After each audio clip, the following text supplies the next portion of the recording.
Dhaka medical college হাসপাতালে আইসিইউতে চিকিৎসাধীন গণ অধিকার পরিষদের সভাপতি নুরুল হক নূরের জ্ঞান ফিরেছে, তবে তিনি আশঙ্কামুক্ত নন বলে জানিয়েছে হাসপাতাল কর্তৃপক্ষ। এদিকে আইনশৃঙ্খলা বাহিনী এবং কিছু দুষ্কৃতিকারীদের হামলায় গুরুতর আহত নূরের শারীরিক অবস্থা দেখতে ঢাকা মেডিকেল কলেজে আসেন বিএনপির স্বাস্থ্য বিষয়ক সম্পাদক ডাক্তার রফিকুল ইসলাম। পরে তিনি সাংবাদিকদের জানান, নূরের ডান চোখে রক্ত জমাট বেঁধেছে। একই দিন ডাকসুর সাবেক ভিপিকে দেখতে আসেন বিভিন্ন রাজনৈতিক দলের নেতাকর্মীরা। এ সময় তারা এই ঘটনার সুষ্ঠু বিচার দাবি করেন। সে গণতন্ত্রের কথা বলেছে, আপনারা দেখেছেন সে কিভাবে যুদ্ধ করে ডাকসুর সভাপতি নির্বাচিত হয়েছিল এবং তা প্রতিটি কার্যক্রম এদেশের মানুষ জানে।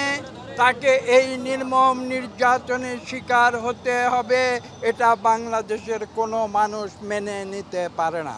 গণ অধিকারের একটা কর্মসূচি ছিল, সেই কর্মসূচিতে যা হয়েছে তারপরে গণ অধিকার নেতৃবৃন্দ নুরুল হক নূর এবং রাশেদ খানের নেতৃত্বে তারা তাদের অফিসের সামনে একটা প্রেস ব্রিফিংয়ের অপেক্ষা করছে।